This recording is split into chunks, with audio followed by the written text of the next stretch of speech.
सर्व अंगणवाडी ताईंचे आपल्या rice together या यूट्यूब चॅनलवर सहर्ष स्वागत आहे. आपण अंगणवाडीविषयी माहिती आपल्यापर्यंत घेऊन येत असतो. आज आपण एकात्मिक बाल विकास सेवा योजना आयुक्तालय यांनी जो GR काढलेला आहे त्या GRच्या संदर्भात आपण माहिती घेणार आहोत. बघा, विषय काय आहे तर सेविका ते मुख्य सेविका पदोन्नती कोट्यातील निवडीने या प्रकारातील रिक्त पद भरती परीक्षा ऑनलाईन पद्धतीने अर्ज सादर करण्याबाबत. म्हणजे हा डिपार्टमेंटल परीक्षा आहे. ज्या अंगणवाडी सेविका आहेत त्या अंगणवाडी सेविकेमधून मुख्य सेविका म्हणजे आपल्या अंगणवाडी पर्यवेक्षिका या पदासाठी पदोन्नती महत्त्वाची असते. ती पदोन्नती या परीक्षेद्वारे आपल्या सेविकांना मिळणार आहे. तर त्याबाबतचा GR 25 एप्रिल 2025 रोजी प्रसिद्ध झालेला होता. त्याचे अवलोकन आपण या व्हिडिओमध्ये करणार आहोत. चला तर बघूया. अत्यंत महत्त्वाचा विषय आहे हा अंगणवाडी सेविकांसाठी. बघा, उपरोक्त विषयास अनुसरून करण्यात येते की महिला व बाल विकास एकात्मिक बाल विकास सेवा योजना महाराष्ट्र राज्य नवी मुंबई यांचे अधिनिस्थ 104 नागरी प्रकल्प कार्यालयातील संवर्ग गट क मधील अंगणवाडी सेविका ते मुख्य सेविका पदोन्नती कोट्यातील निवडीने भरावयाचे पदे भरण्याबाबतची कार्यवाही आयुक्तालयावर स्तरावर चालू आहे. आता ही जी ओळ आपण वाचली यानुसार असं कळते की ही जी परीक्षा आहे ही नागरी प्रकल्पासाठी आहे. महाराष्ट्रामध्ये मुख्यतः ग्रामीण प्रकल्पामध्ये खूप साऱ्या अंगणवाडी सेविका आहेत, तर त्यांनी लक्ष द्यावे. ही जाहिरात आपल्यासाठी नाही. ज्या ग्रामीण प्रकल्पातील अंगणवाडी सेविका आहेत त्यांनी आवर्जून लक्षात घ्या की ही जाहिरात आपल्यासाठी नाही. ही जाहिरात फक्त नागरी प्रकल्प आहेत जे की 104 आहेत महाराष्ट्रामध्ये. किती आहेत तर ते 104. या 104 प्रकल्पातीलच अंगणवाडी सेविकांना ही जाहिरात लागू आहे. त्यामुळे ग्रामीण प्रकल्पातील ज्या काही महिला असतील, आपल्या अंगणवाडी ताई असतील, सेविका असतील, त्यांनी या जाहिरातीचा फॉर्म भरू नये. तुमच्यासाठी स्पेशल एक नवीन भरती ही झाल्यानंतर होणार आहे. त्या परीक्षेसंदर्भात आपल्याला अपडेट मी देत राहील. परंतु आता जी सध्याची परीक्षा आहे ही कोणती आहे तर ती आहे आपली नागरी प्रकल्प. कोणता प्रकल्प आहे आपला? तो नागरी प्रकल्प. आपण इथं बघू शकतात आपल्यासमोर हे दिसते का तुम्हाला नागरी प्रकल्प. आणि आपला जो कोणता असतो नागरी आणि ग्रामीण असे 2 प्रकल्प आहेत. तर आपण कोणत्या प्रकल्पात बसतो हे आपण लक्षात घ्यावे आणि त्यानुसारच फॉर्म भरावा. फॉर्मला पैसे लागतात, त्याच्यामुळे विचारपूर्वक भरावा. तर या संदर्भात हा GR आलेला आहे. हा GR आपल्या टेलिग्राम ग्रुपला मी टाकलेला आहे. तिथं जाऊन आपण हा GR सविस्तर बघू शकता. तर या संदर्भात आता जर आपण बघितलं पात्रता किंवा अभ्यासक्रम इथं खाली देण्यात आलेला आहे. ही कॅम्प्युटराइज बेस परीक्षा असणार आहे. ऑनलाईन होईल. IPBS ही परीक्षा घेणार आहे. किती पद आहेत तर आपण बघू शकतात किती पद आहेत त्यांचे. बघा, 272 पद आहेत. किती पद आहेत? 272 पद भरण्यात येणार आहेत. परीक्षा दिनांक कधी आहे याची माहिती संकेतस्थळावर उपलब्ध करण्यात येईल. जी वेबसाईट येईल तिथं तुम्हाला ती प्रसिद्ध करण्यात येईल. त्यानंतर कमी जास्त होऊ शकतात. तिथं बघू शकता तुम्ही की पदही कमी जास्त होऊ शकतात. त्यानंतर महत्त्वाचं काय ते आपण बघणार आहोत. हे बाकीचे आपण वाचून घेऊ शकतात. महत्त्वाचं जे आहे आपल्यासाठी ते म्हणजे प्रवर्ग खुला तसेच दिव्यांग प्रवर्गातील सर्व उमेदवारांसाठी आवश्यक वयोमर्यादा. बघा, महाराष्ट्र शासन महिला व बाल विकास विभाग मंत्रालय मुंबई शासन अधिसूचना दिनांक 4 जून 2021 मधील तरतुदीनुसार किमान 21 वर्षापेक्षा कमी नसावे आणि 45 वर्षापेक्षा जास्त नसावे. आता इथं काय दिलेलं आहे? वयोमर्यादा वय 21 पेक्षा खाली नसावे आणि 45 पेक्षा जास्त नसावे. माझ्या मते तरी इथं ही अट नसायला हवी होती. जी 45 पेक्षा जास्त नसावी ही अट नसायला हवी. कारण की आपल्या खूप साऱ्या ज्या अंगणवाडी सेविका आहेत ह्या 45 वर्षापेक्षा जास्त वयाच्या आहेत. तर त्यांना पण तो चान्स मिळायला हवा होता की आम्हाला परीक्षेसाठी बसू द्या. निदान आम्हाला परीक्षेसाठी बसू द्या. आम्हाला सिद्ध करू द्या की आम्ही ही परीक्षा पात्र करून आम्ही पदोन्नती घेऊ शकतो. ही 45 वर्षापेक्षा जास्त नसावी ही अट आपल्या युनियनद्वारे आपण रद्द करावी अशी मी तुम्हाला मागणी करतो. तुम्हाला सांगतो, तुम्हाला सजेशन देतो की ही जी 45 पेक्षा जास्त नसावी ही अट तुम्ही युनियनच्या मार्फत रद्द करावी. जेणेकरून आपल्या भरपूर साऱ्या अंगणवाडी सेविका या परीक्षेसाठी बसू शकतात, त्या पात्र होऊ शकतात. या एका अटीमुळे भरपूर साऱ्या अंगणवाडी सेविका ह्या पात्र होणार नाही आहेत. तुम्ही बघू शकता इथं हे जे कोणतं 45 आहे हे जे 45 वय आहे ते आपल्याला रद्द करायचं आहे, बघू शकतात तुम्ही.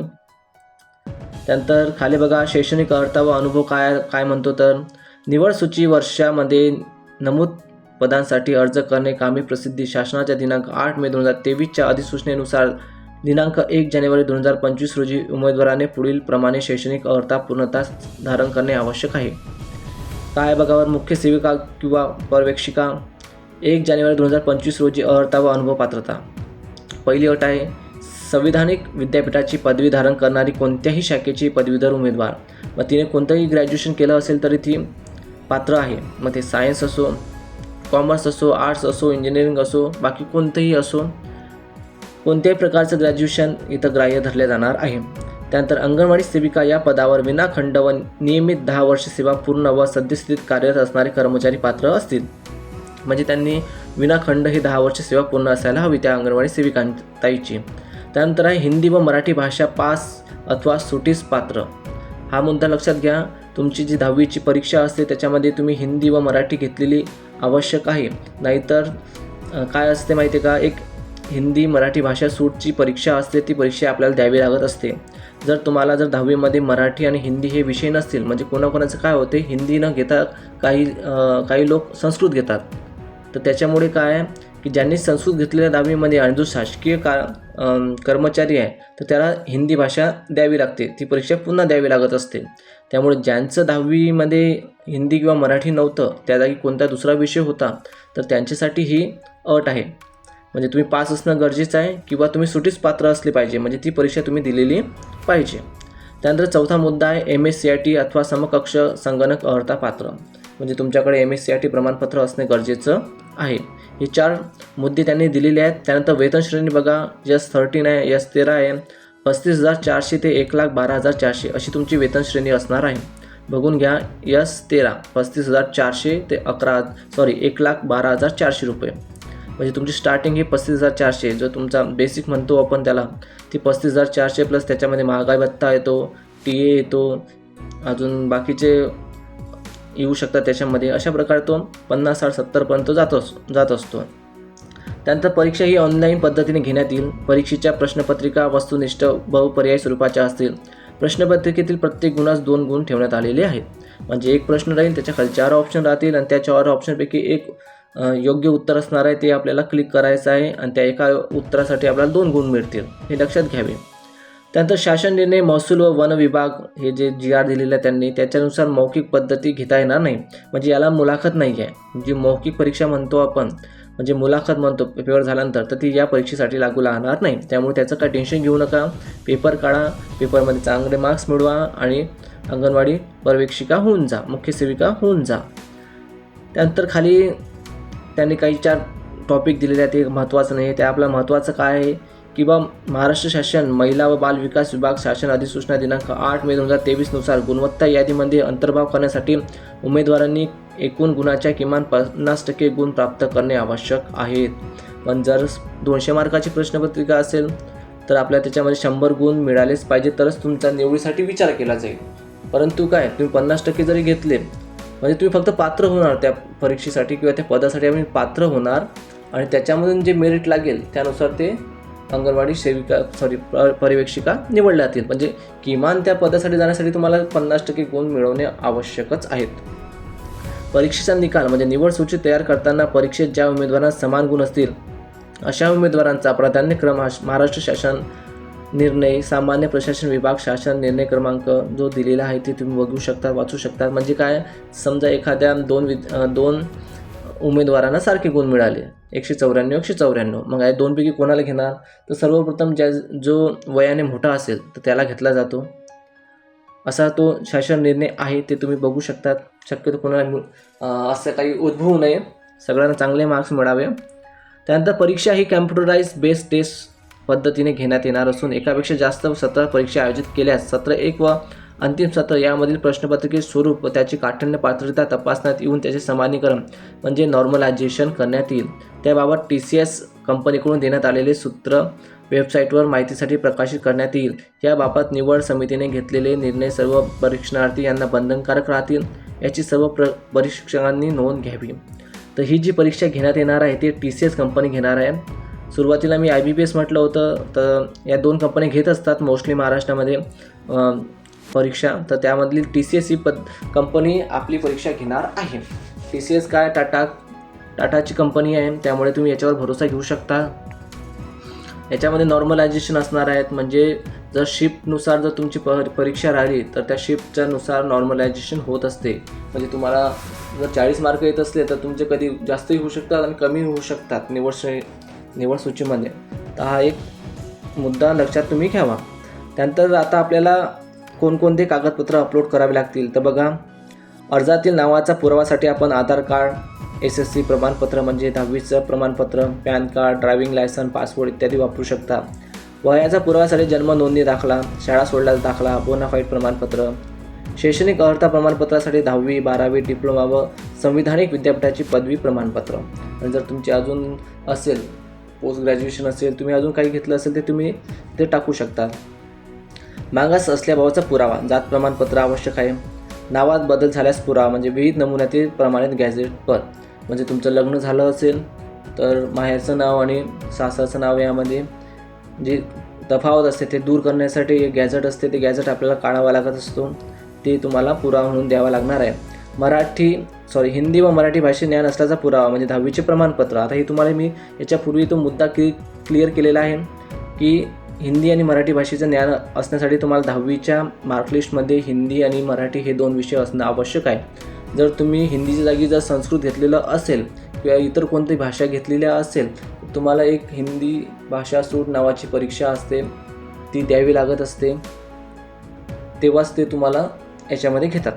त्यानंतर संगणक ज्ञान पुरावा, MSCIT असेल तुमच्याकडे तर तुमचं काम भागून जाईल. लहान कुटुंबाचे प्रतिज्ञापत्र आहे, विविध नमुना प्रमाणपत्र आहे, ते मी आपल्या टेलिग्राम ग्रुपला टाकलेलं आहे, त्याची एक झेरॉक्स काढून त्यामध्ये तुम्हाला ते भरायचं आहे. त्यानंतर अनुभव प्रमाणपत्र. आता हा महत्त्वाचा मुद्दा आहे, अनुभव प्रमाणपत्र.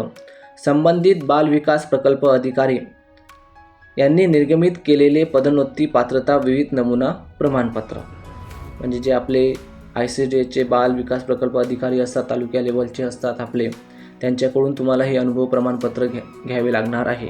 हे अत्यंत महत्त्वाचं आहे आणि अत्यंत महत्त्वाचं प्रमाणपत्र किंवा कागदपत्र आपण याला म्हणू शकतो, कारण की ते जर नसेल तर तुम्ही अंगणवाडी सेविका असूनही परीक्षेसाठी पात्र नसणार आहात. बघा आता पुढे काय दिलेले त्यांनी, वरील नमूद करण्यात आलेली पैकी पदोन्नतीस पात्र अंगणवाडी सेविका यांचा वयाचा पुरावा, शैक्षणिक अर्हता प्रमाणपत्र, हिंदी व मराठी भाषेचे प्रमाणपत्र पुरावा, संगणक ज्ञान पुरावा, अनुभवाचे प्रमाणपत्र याची पडताळणी बाल विकास प्रकल्प अधिकारी संबंधी यांची जबाबदारी राहील. त्यानंतर सूचना दिल्या त्यांनी आपल्याला, अर्ज हे ऑनलाईनच असतील, एक उमेदवार एकच अर्ज सादर करू शकतो. संकेतस्थळ कोणतं आहे तर ICDS.gov.in वर जाऊन तुम्हाला हे फॉर्म भरायचा आहे. अर्ज सादर करण्याची सविस्तर सूचना ICDS.gov.in या अधिकृत संकेतस्थळावर उपलब्ध आहे. अर्ज भरण्याची अंतिम तारीख संगणकामार्फत निश्चित केली असल्याने दिलेल्या तारखेला व वेळेला बंधन होणार आहे. त्यामुळे परीक्षार्थी उमेदवाराची मुदतीस अर्ज भरणे बंधनकारक राहील. परीक्षा केंद्र बघा काय असणार आहे. अर्ज सादर करताना परीक्षा केंद्र एकच ठेवण्यात येणार असल्याने उमेदवारांनी दिलेले परीक्षा केंद्र बंधनकारक आहे. परीक्षा केंद्र बदलल्याबाबतची विनंती कोणत्याही परिस्थितीत अथवा कोणत्याही कारणास्तव मान्य करता येणार नाही.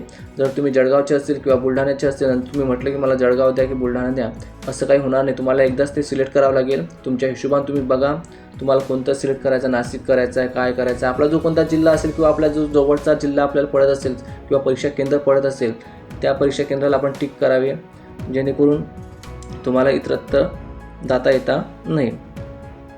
त्यानंतर पुढे बघा आता काय म्हणताय त्यांचं परीक्षा केंद्र ते झालं आपलं. नंतर परीक्षा शुल्क फी, सर्व प्रवर्गासाठी 1000 प्रमाणे परीक्षा शुल्क आकारले जाणार आहेत. 1000 रुपये आहेत. या परीक्षेसाठी परीक्षा फी ही 1000 रुपये आहेत. म्हणून मी आताही सुद्धा म्हणतो की ही जी जाहिरात आलेली आहे ही नागरी प्रकल्पासाठी आहेत. कृपया करून ग्रामीण प्रकल्पातील अंगणवाडी सेविकांनी हा फॉर्म भरू नये, नाहीतर आपल्याला 1000 रुपयाचा दंड नाही म्हणता येणार, त्याला चुना लागेल. सरळ सांगतो, तुमच्यासाठी ही जाहिरात नाही, ग्रामीण प्रकल्पासाठी ही जाहिरात नाही आहे, ही सरळ नागरी प्रकल्पासाठी आहे. त्यामुळे याचे भान ठेवूनच हा फॉर्म भरा, नाहीतर 1000 रुपये गेले म्हणून समजा. अर्ज करण्याची प्रक्रिया बघा आता. ऑनलाईन अर्ज सादर करण्याचा कालावधी आहे 30/4/2025 ते 30/4/2025 11 वाजेपासून 20/5/2025 रात्री 12 वाजेपर्यंत आहे. आता दिव्यांग उमेदवार जे असतील त्यांच्यासाठी लेखनिक व अनुग्रह कालावधीसाठी देण्यात आलेला आहे. त्याबाबतचा GR असतो की बा जे दिव्यांग असतात ना त्यांना लिहिण्यासाठी लेखनिक देण्यात येतो. तो लेखनिक कसा असतो ते त्या संबंधी इथं माहिती देण्यात आलेली आहे. त्यानंतर बघा आता पुढे चालू आहे आपण. निवड सूचीची कार्यमर्यादा सुद्धा दिलेली आहे. 1 वर्षासाठी ही निवड सूची असणार आहे. बघा उमेदवारांना समान गुण मिळाल्यास हा मुद्दा सुद्धा आपण वर क्लिअर केलेला आहे. अशा प्रकारची आहे. नंतर सेवा प्रवेशोत्तर शर्ती आहेत. ह्या जेव्हा तुम्ही जॉईन होणार, समजा मुख्य सेविका तुम्ही निवड झाली तुमची आणि त्यानंतर तुम्हाला काय काय काम करावे लागतील त्या संबंधीचे हे मुद्दे आहेत.